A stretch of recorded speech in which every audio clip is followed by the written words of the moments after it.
And then, para ma-reset ito, pindutin natin yung apat na numeric, itong 2, 7, 8, 3. Ayan. Alam ko same lang din to dun sa ano. Ayan, nag-0 na oh.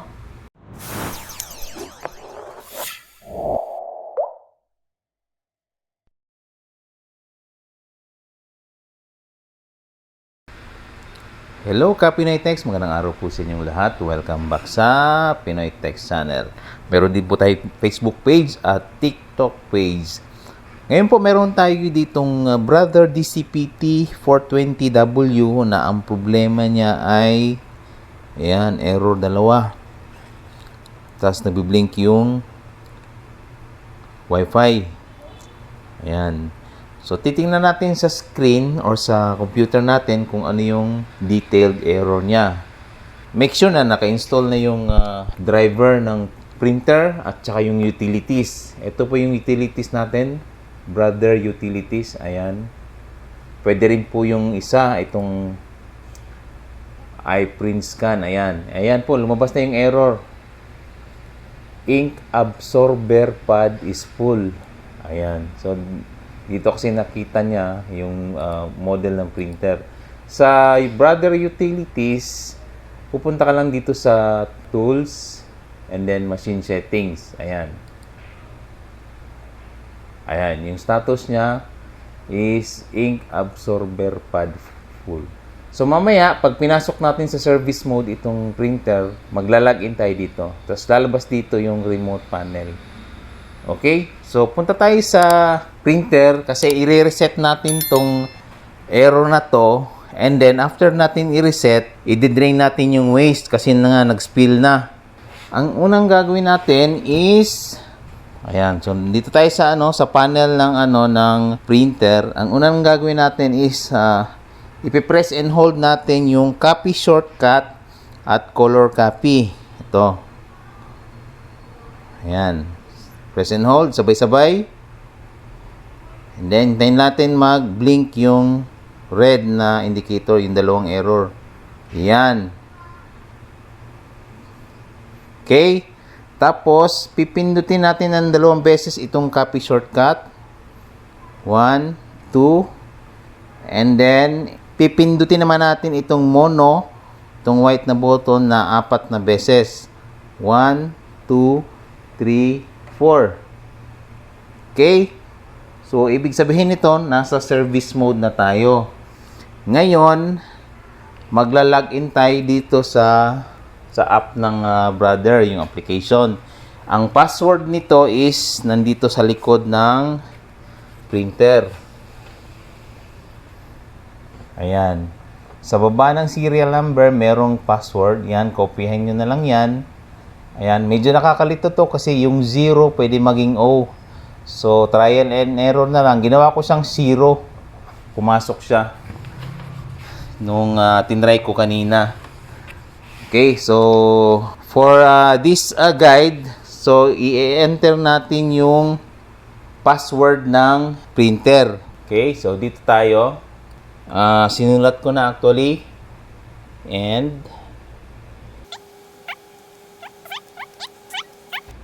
0, then login.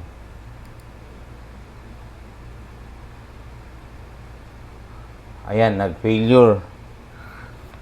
Okay, try ko uli.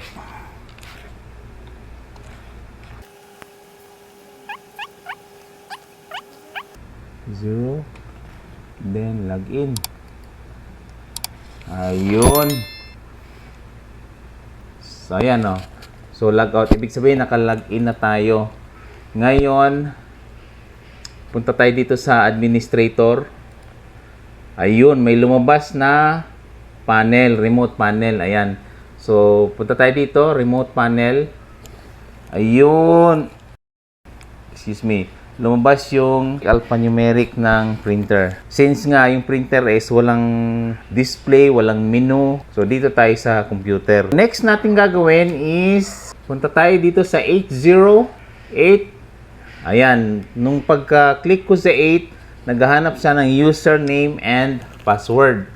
So, ang i-input natin dyan is admin, small letter, and then yung password kanina na in-enter natin, same pa rin. At 0. Okay, sign in. Then 0. Ayan, and then ayan, error code.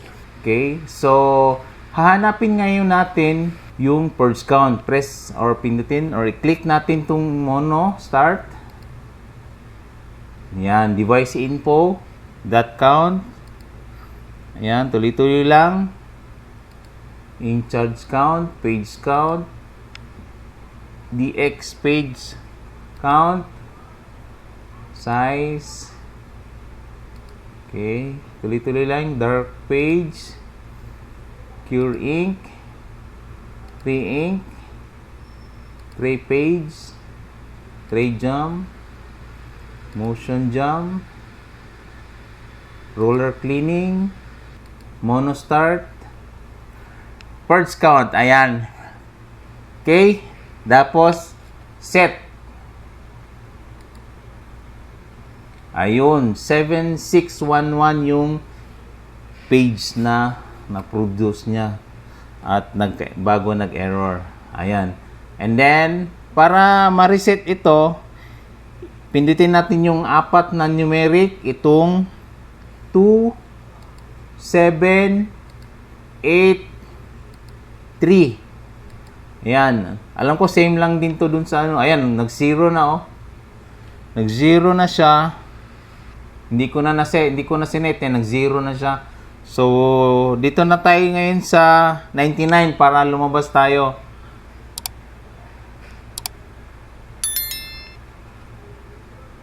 Okay, 99. Okay, stop na. 99.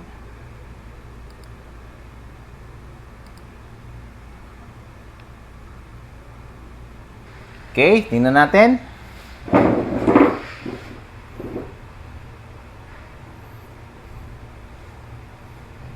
Ayan. So, i-turn off natin. Okay. Ayan. Turn off na. Turn on natin uli.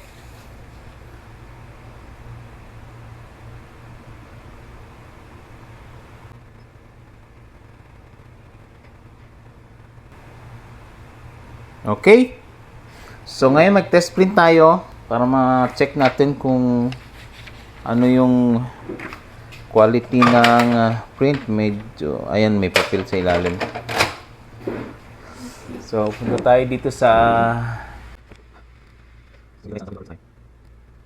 ayan, T420, manage, preference, maintenance, check print quality, start.